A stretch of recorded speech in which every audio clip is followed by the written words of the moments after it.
Thanks, Corey, for this opportunity. Indeed, Nicholas Dujmovic is a great friend of this university, and I'm honored and proud to count him as a personal friend as well.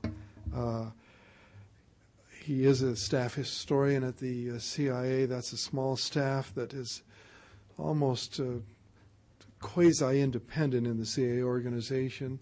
They do wonderful work. They publish a journal called Studies in Intelligence, which some issues are classified, some are not, and the unclassified issues are all available in our library. You'll read some wonderful articles in there by Dr. Dujmovic. He's a very good writer. He served as a speechwriter while at the CIA for John Deutsch and George Tenet, former CIA directors. He at one time was the editor of the PDB, the President's Daily Brief, the small brief that would go to the President every morning. He graduated initially from the Coast Guard Academy, and then he did his graduate work at the Fletcher School of Law and Diplomacy. He was about 2 generations behind me at that school. His work on the Tim Weiner history is something you all ought to read, because it really, and I'm sure some of that will come up in his discussion today. I hope so. It's very enlightening to read that. He is a man of great faith also, and I'm proud to count him as a friend, and we're honored to have you here today again, Nick. Thanks very much.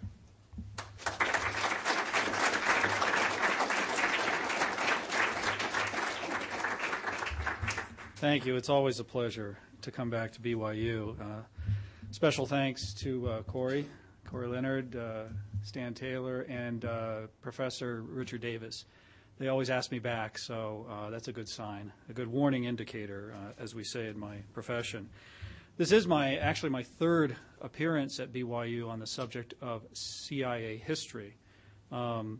This began actually 3 years ago when I gave here the same introductory history lecture that new employees of CIA get in their first week.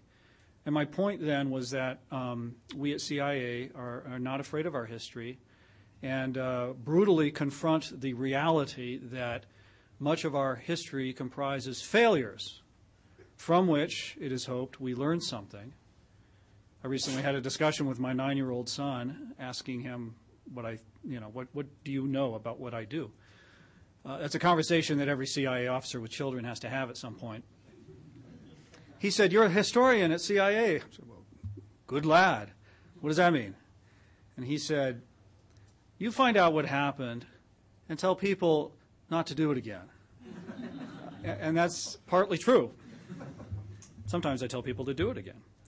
And as Corey already said, my second appearance on the subject was at the wonderful conference that Stan organized in March of 2007 on espionage in film and fiction. At that time, I contrasted the CIA portrayed in that wretched film, The Good Shepherd, with the real CIA of the period. The mythical CIA of the film is amoral, corrupting, bloodless, and all-powerful, while the real CIA, it will come as a surprise to those in Hollywood, is actually none of those things.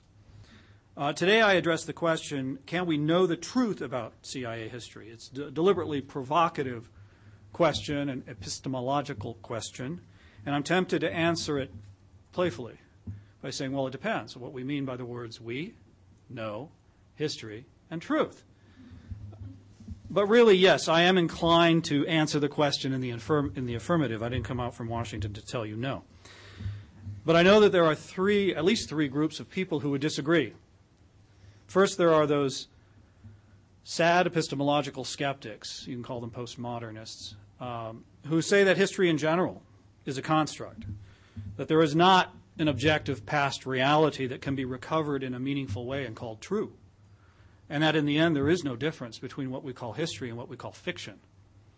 I don't think that's a problem here on this campus. But in any case, I reject all that, and with traditional historians, I assert the old-fashioned notion that reality exists, most of it in the past, and that it leaves traces, evidence that can be sifted, evaluated, and used to tell the story, yes, of what really happened, I particularly like the metaphor used by the historian, Cold War historian John Lewis Gaddis in his book, The Landscape of History, in which he says that historians are like cartographers who map the landscape of the past. Like a cartographer, the historian never has all the information that's available, can't use all the information that's available, has to figure out what's imperfect and what's good evidence. And moreover, the historian has to decide, like the cartographer, what he's going to leave out and what things about the landscape he's going to emphasize. If the historian and the cartographer know their business and deal with the evidence honestly and objectively, the result will be a history or a map that reflects the reality of the past or the landscape and therefore can be relied on, despite its shortcomings and flaws and the fact that we leave out material. And then there are those who say, in essence, that we might be able to know the history of everything except CIA history, because there's very little about CIA history that can be believed because the agency deals in deceit. The agency hides its history. And in the second group of people, I would put, I'll name him, Matthew Fox of the National Security Archive, a group at George Mason University.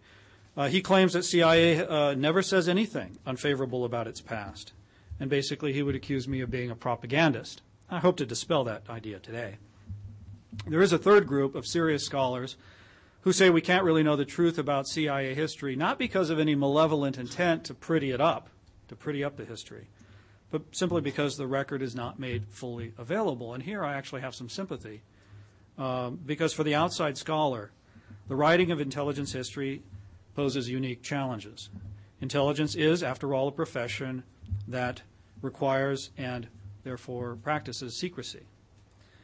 There are, in fact, secrets that need to be kept to protect sources who gave us information, or to protect methods by which we acquire the information, because we may want to use those sources and methods again, or show potential sources that we can be trusted to keep a secret. Now, by the way, within CIA, there is a continual and contentious debate about what constitutes a secret. What is still a secret? And this debate does hold up declassification and release of documents. There's no doubt about it. But even so, the stark reality remains that there are secrets that need to be kept.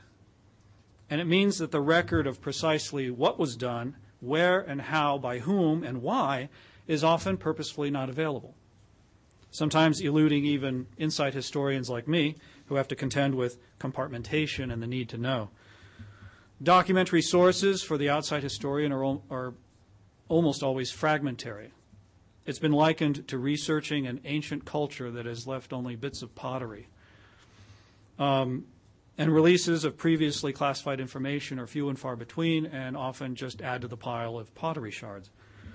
All this means is that for the outside historian, discriminating scholarly judgment is absolutely required if we are to have any hope of constructing, to use Gaddis's metaphor, a true map of the landscape of CIA history. And as I hope to make clear today, the truth about CIA history is knowable even if every truth about it is not.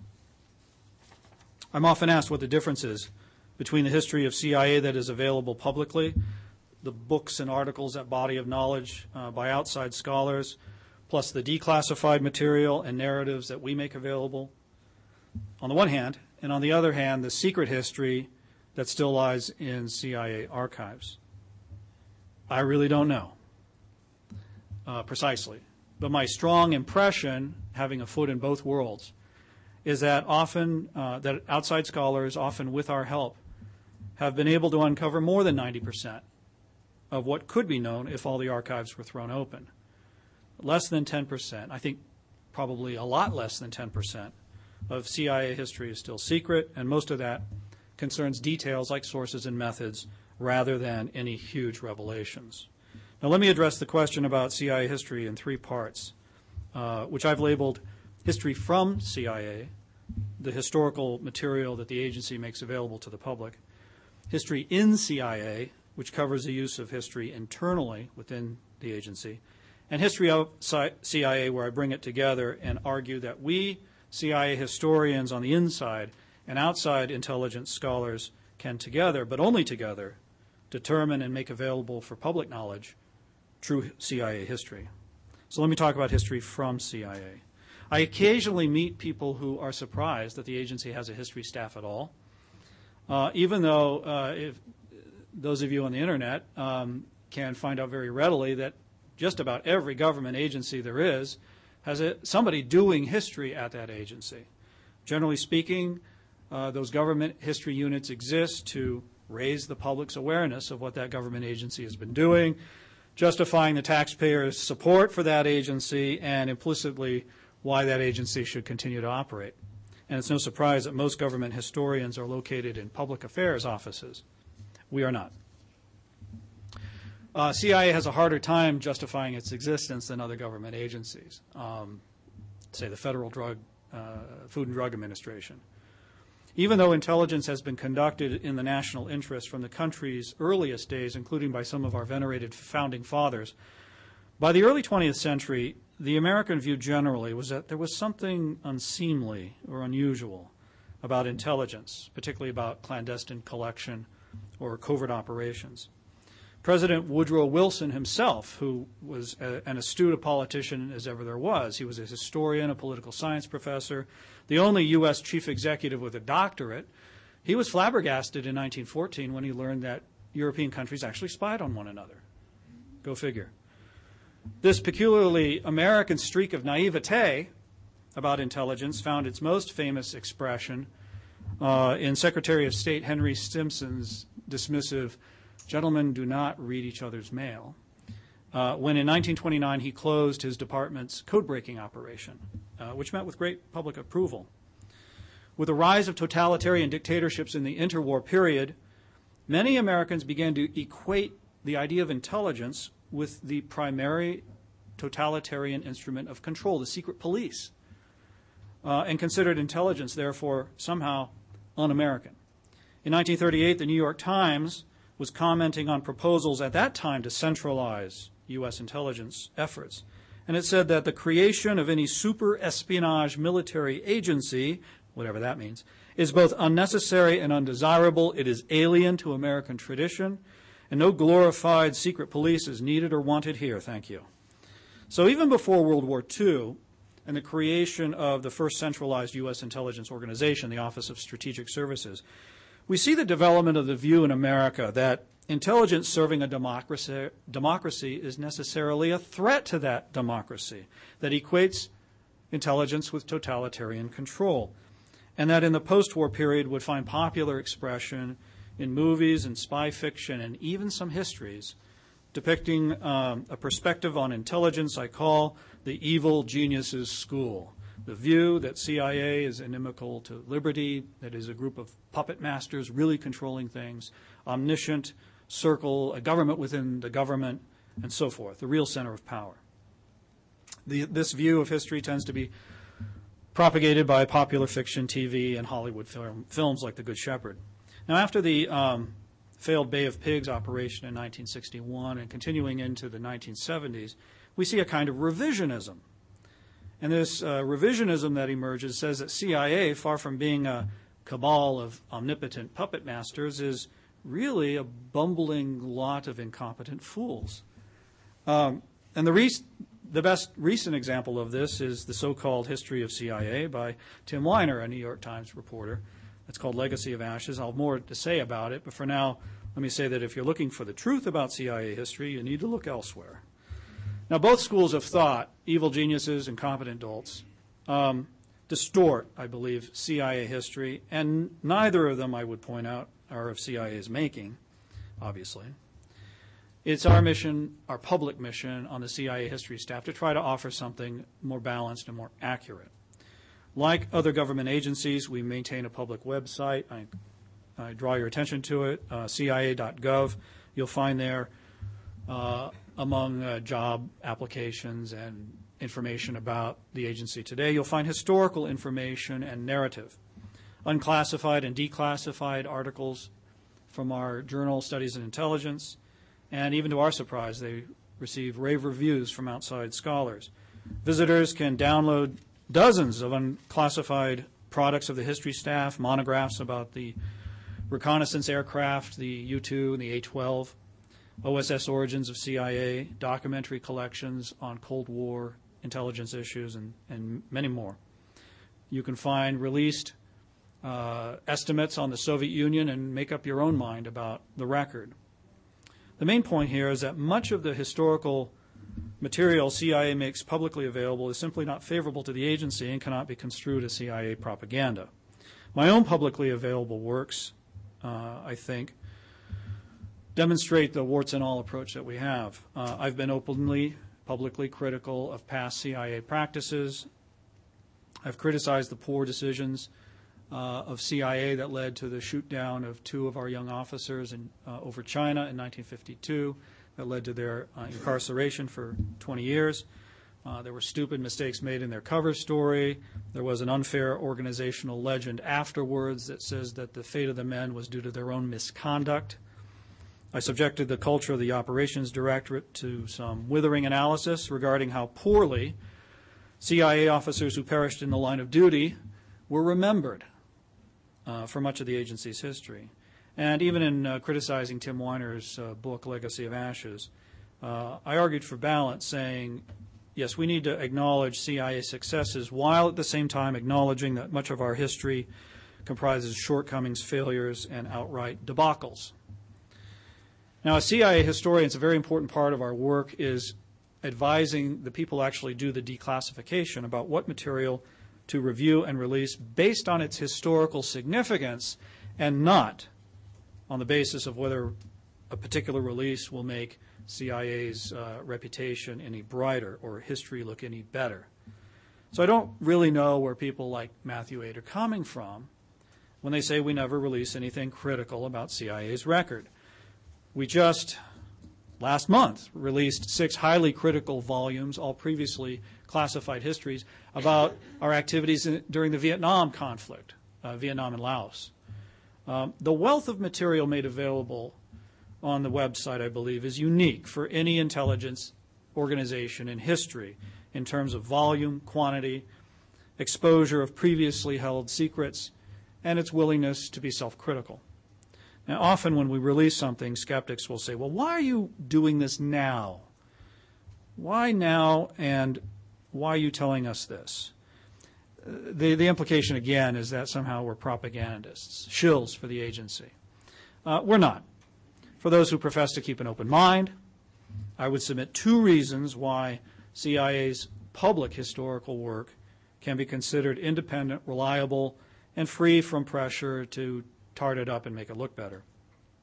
First reason is simply professional pride. Historians in academia, other government agencies have it, so do we. The British historian Chris Andrew, who was here for the Spies in Film and Fiction conference, marvelous man, great scholar, he had to address this question in 2003 when he agreed to become the official historian of the British Security Service, also known as MI5. Despite his qualifications, which no one disputed, the high regard for his works, some scholars expressed doubts that Andrew could remain objective. But the counter-argument is that Andrew is a professional who knows that his official position, if anything, will invite more scrutiny from independent intelligence historians who have the expertise and desire to challenge his work. As he himself has acknowledged, posterity and postgraduates are breathing down my neck. And likewise, we on the CIA history staff say, judge us by our work and not by our presumed intentions. Read our material, and if you detect bias, let us know. Call us on it. Shun us at academic conferences. Stop inviting us to come speak at the Kennedy Center.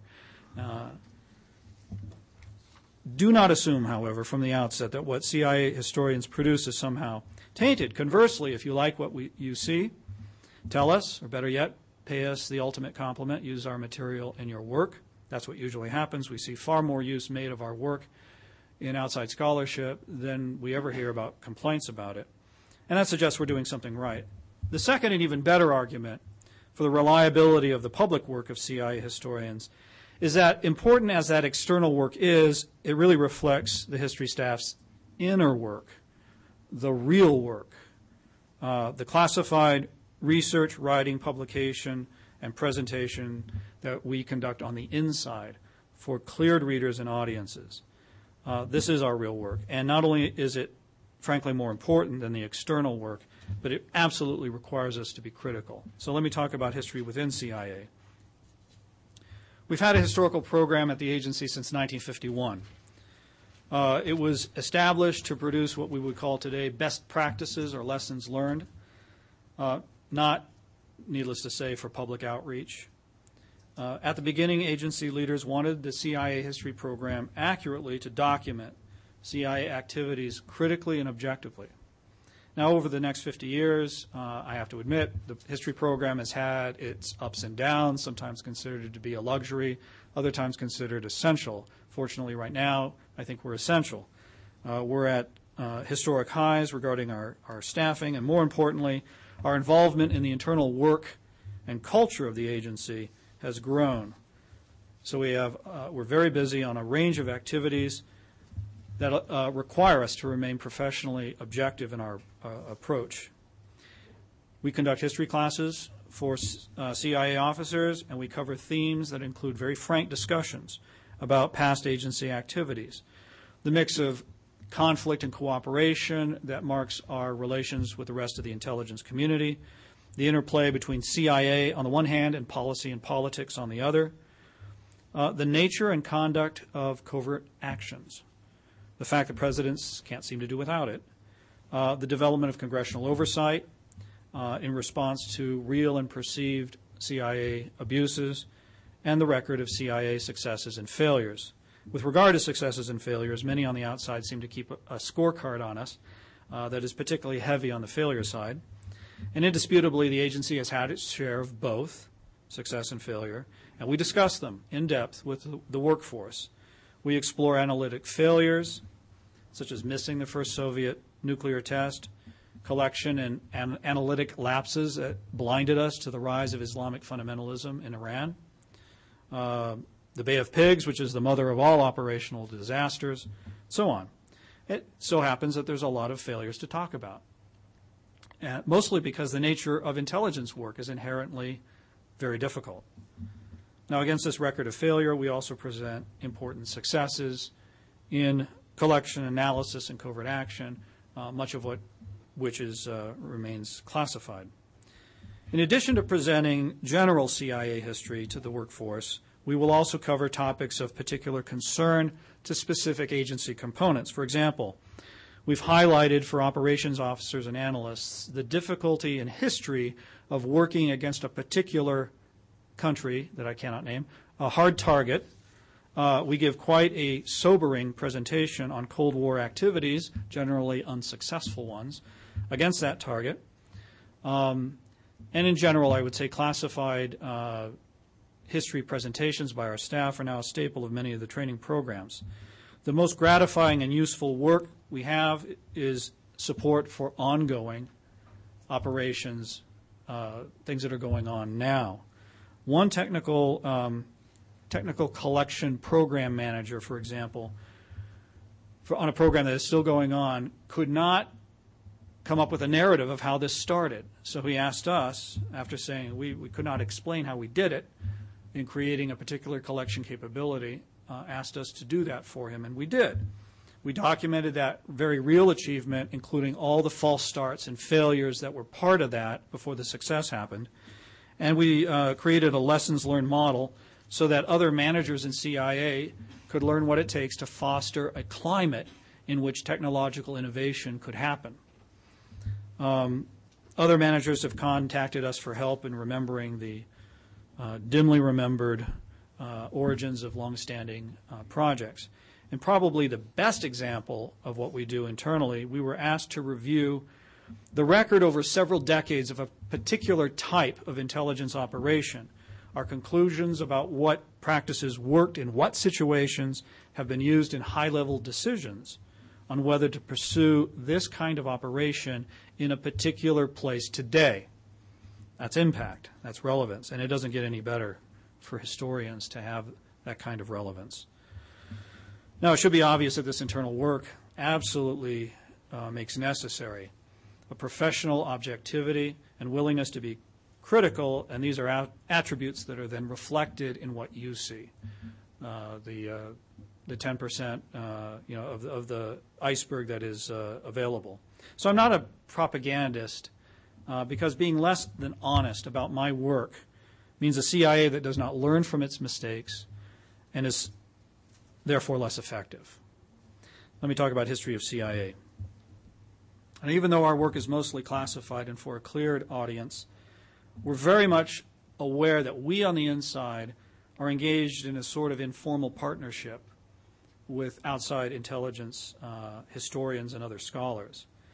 As I said before, we know it's a difficult field, and even from the inside we can recognize the challenges that outside historians face. And this is the basis for this informal partnership. Outsiders have a stake in our publicly available work because it adds value and truth to the body of knowledge about CIA and intelligence. Again, at least judging from the use made of it by outside scholars. I would venture to say that it is nearly impossible to find a book or an article on CIA history written in the past decade that does not cite our material as authoritative. And likewise, CIA historians have a direct stake in the quality of outside intelligence histories. We would find it impossible to do our jobs otherwise. Not only does the outside body of knowledge give us a bedrock of expertise for our own work, when we give internal classified presentations, our reading lists are dominated by outside scholarship. The history staff is continually asked, what books should I read? And by the way, I want to take it to the beach on vacation, so it has to be unclassified. So we make recommendations on the outside scholarship. And like professionals anywhere, we have to keep up with the general literature. We're often asked to comment on the latest book or article on the agency. So in many ways, we are greatly in debt to intelligence historians in the wider world outside of CIA. Saying that, though, I have to say we've not checked our critical thinking faculties at the door. By and large, we find that most outside histories have some value, some have great value, and a few are absolutely indispensable.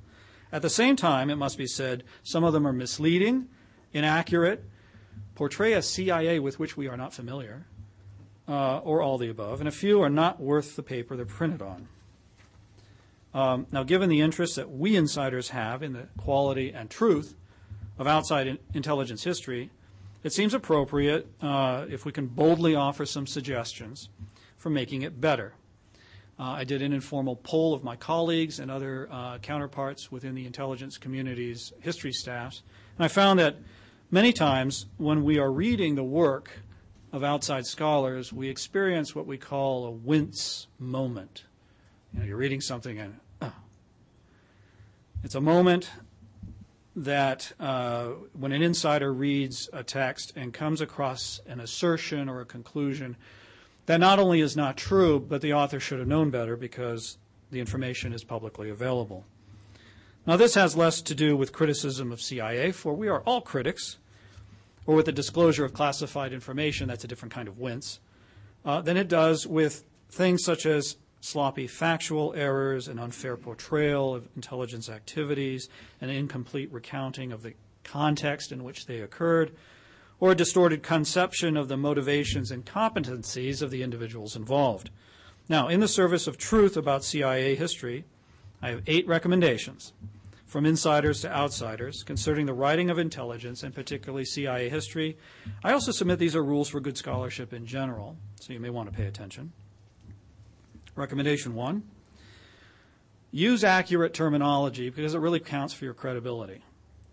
This is the biggest single source of wince moments among inside historians that I've found. It's not pedantic to assume that experts will get the lingo right, because if they say little things that are not true, that might indicate that there are big things that are not true in the text as well. I'm going to give you 3 examples, 3 categories really of howlers that we encounter. The first I call mistaken monikers, terms such as double agent, which is often used to describe anything but what it really means. The spy that has been doubled. We are told by no less an authority than the Encyclopedia Britannica that Kim Philby was a double agent. If only that were so. Philby was a recruited agent by the Soviets within British intelligence in the 1950s. Now, if SIS had managed to double him back and get him to be the conduit back to the Soviets of false information, then he'd be a double agent. So intelligence histories that identify spies like Philby or Oleg Penkovsky or Aldrich Ames as double agents have an uphill battle for credibility. Institutional inaccuracies. These are mistakes about intelligence institutions, how they were created, how they evolved, their duties, even their names, that betray a lack of basic research. I mean, it's irritating to see OSS created in 1940 or 1941 when it was 1942. It's amusing to read about an analyst in a particular office in the 1970s when it wasn't created, in this case the Office of Soviet Analysis, not created until the reorganization of the early 1980s. This might be considered esoteric, but it is astounding to read that the National Security Agency during the 1980s was directed to take photographs from space of Beirut. It just doesn't happen. A huge and recurring mistake is identifying national intelligence estimates as CIA products or not even keeping up with the membership of the intelligence community. There are factual flubs that betray a lack of expertise that inside experts will spot. CIA Director John McCone was never a Deputy Secretary of Defense. The world's highest and fastest aircraft is not the SR-71, it's the A-12, the CIA version. Mistakes like these are checkable, so why make them and undermine credibility? My second recommendation, this is a big one, appreciate the inherent difficulties involved, the context, and maintain realistic expectations about them. Failing to appreciate how hard intelligence is to conduct is often the original sin of CIA histories, from which a lot of other mischief flows. There is nothing easy about any of the four classic missions of intelligence: collection, analysis, counterintelligence, and covert action. They are hard to do. As Richard Betts suggested in his excellent book, Enemies of Intelligence, in the real world, intelligence will never work as well as laymen often seem to think it should. So an approach that implicitly uses some sort of Platonic ideal that mistakes shouldn't happen is simply unrealistic.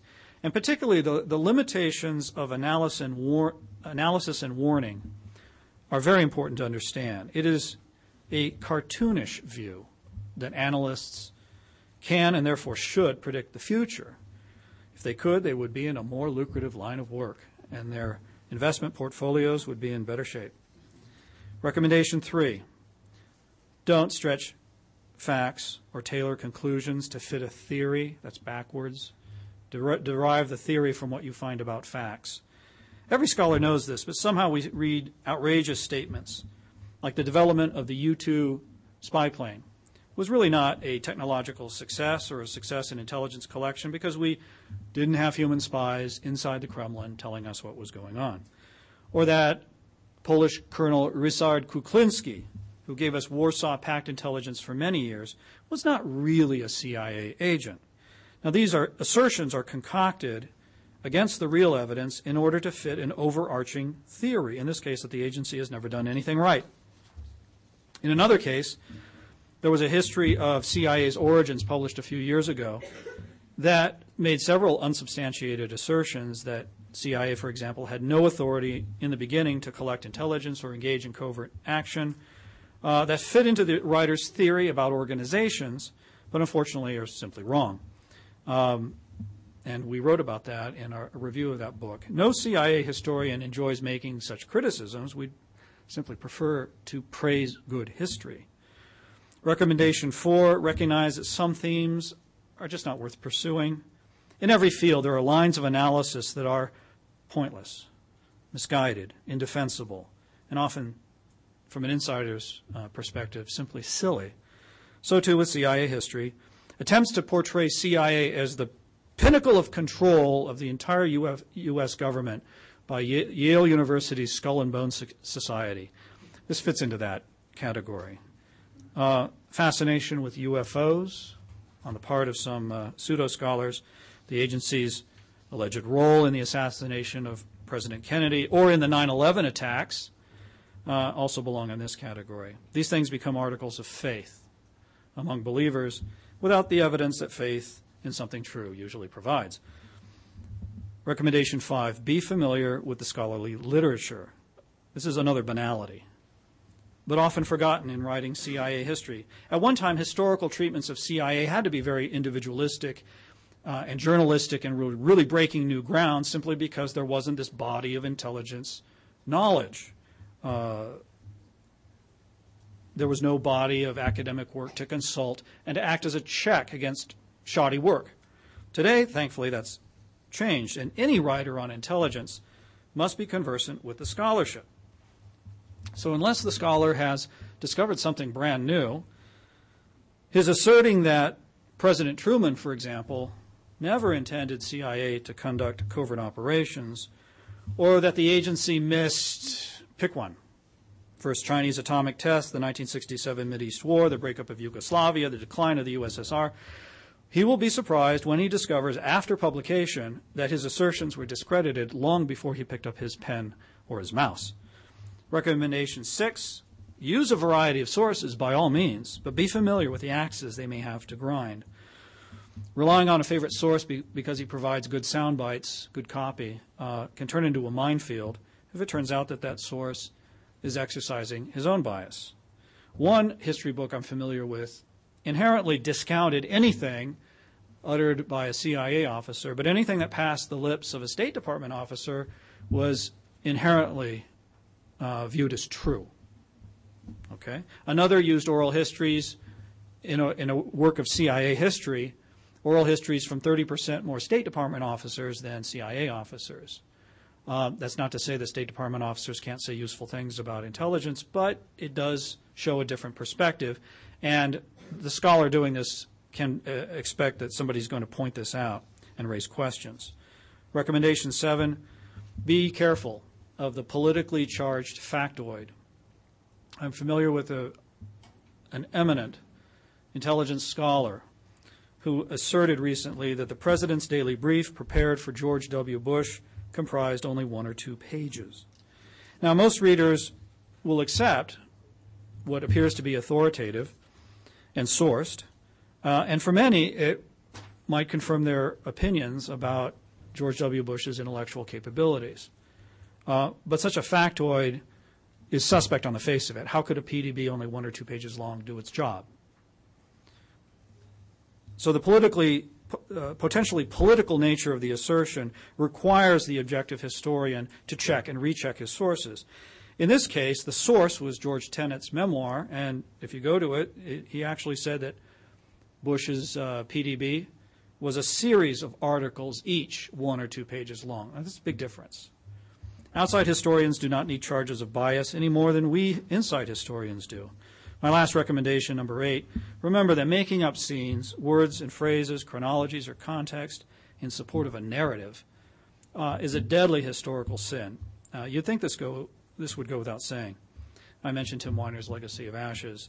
The revelation last year that he put words in the CIA director's mouth and then had the president respond to them when no such exchange actually ever happened. This turned into something of a scandal among scholars and may have prevented him from winning a Pulitzer Prize for that work. I'm happy about that.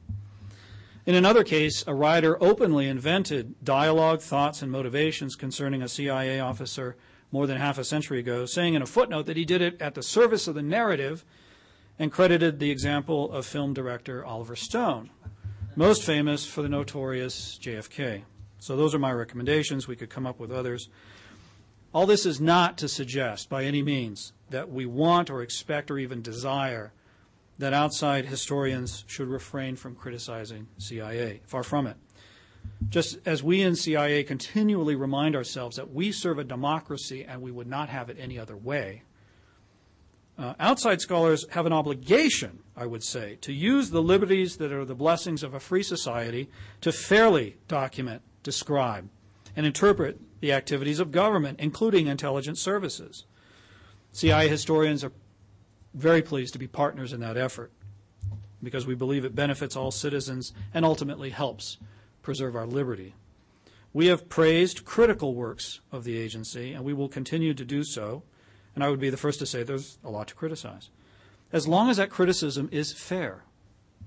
When it isn't, the world can expect us to say so, because I think we've gone beyond saying no comment all the time as we did in the past. So in this give and take between inside CIA historians and outside scholars and writers of history, I think the public's understanding of this mysterious world of intelligence really stands the best chance of reflecting the truth. I'm happy to take your questions. Do we have a few minutes? 5 minutes. Oh, gosh. Not a lot of time. Yes, sir, in the back. You can also just tell us your name and what you're studying. My name is Josh Jaramillo. I'm a Latin American Studies major. Mm-hmm. And my experience with Latin American studies makes me a skeptic of CIA interaction in Latin America during the 1950s and all that kind of thing.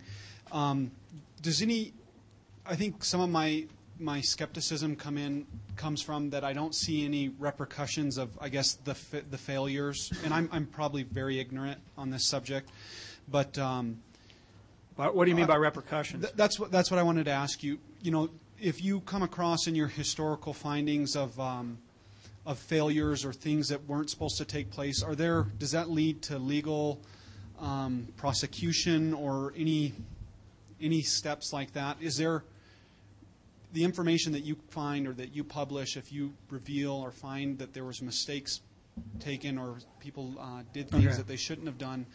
That's a very good question.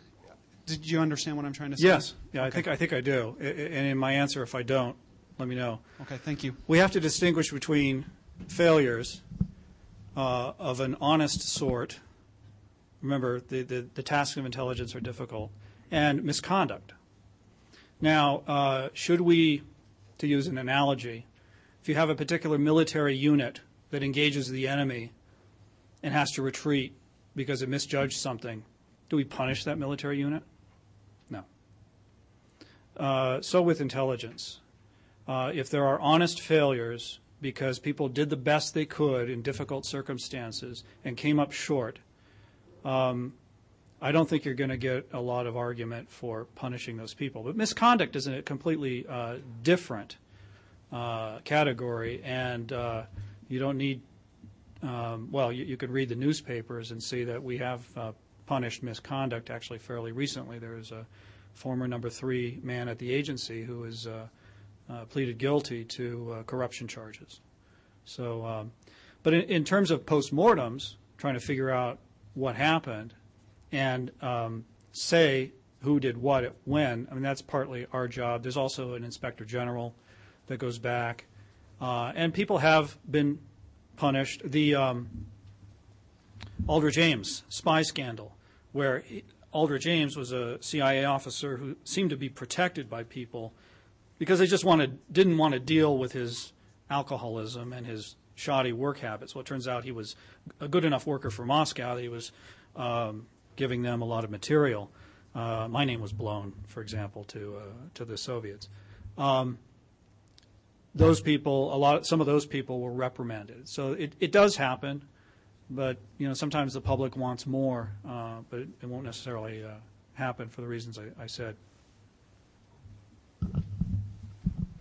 I was just wondering, with your whole the historians at the CIA, are they mostly coming from academia, or are they coming from government work and they just do historical? I mean, I know y'all are professionals, but it's a really good question. Okay. Yeah, we have done both in the past, but we have now we find that it's easier to take an intelligence officer who knows one or more of the primary business areas of intelligence and who has an advanced degree in history or related subject, make that person a historian, than to bring in an outside historian who might be just wonderful and well regarded, and then teach them about this strange business of intelligence. We've done both in the past, but we've gone to the former model. So all of us on the history staff are intelligence officers first, who have come to the agency history staff, and as Stan alluded, I was very pleased to have been essentially granted tenure. I know what I'm going to be doing for the next 12 years or so. It's great. Actually, no, you were in the last session, and I want to give somebody else a chance, just in the interest of fairness. Yes, ma'am. I'm Kimberly Hawks. I'm a history teaching major, and I was wondering, you were saying different books that you offer as suggestions from outside sources to members of the CIA. Are there any kind of books that would be geared for those of us that don't know a whole lot about the CIA that are good outside sources? Yes, I should have mentioned that. That's a very good question.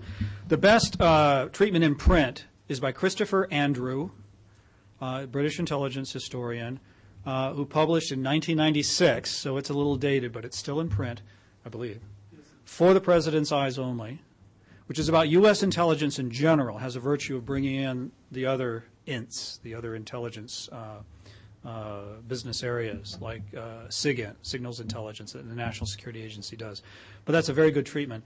An out-of-print book is called The Agency by John Ranelagh, R-A-N-E-L-A-G-H. You can find it in the used book market. That's probably the best single treatment of the agency. We had high hopes for Legacy of Ashes. We wanted that to succeed because there isn't a one-volume, up-to-date, good treatment of the agency. But that's a very good one. The agency. Sorry? The agency is in our library. Okay. Yeah, you'll probably find it in good libraries. Okay. Do we have time for another? Yes, ma'am. What's the main difference between... Oh. Yeah, you just think you're loud. Hi, I'm Christy Boyce. I'm an elementary education major from Colorado. What's the main difference between the CIA and the FBI? Where they operate, pretty much. They were set up, the agency, CIA was set up to be a foreign intelligence agency, operating mostly abroad, though headquartered here, to collect information from abroad that bears on national security. Whereas the FBI is really a law enforcement agency operating within the United States. It has an intelligence function dealing with domestic security. And we work closely with the Bureau. It hasn't always been a happy relationship for a lot of reasons we can't go into here. But it is an ongoing relationship. So that's a good question. One more. Yes, sir. On the end there. I'm making the guy with the microphone just go back and forth. Bryce DeFigueiredo, studying mechanical engineering and international relations. Mm-hmm. And I'm wondering, what is the most recent information that you deal with as CIA historians? It depends. On the internal work that we do, sometimes it's very recent. The publicly available work that can be released needs to go back a few years. Trying to think of a recent example of more or less current history. In our internal class, we find it kind of handy to stop with 2001 and the 9/11 attacks. So for the past 8 years or so, that's a little too recent for us. Okay, great. Thank you very much.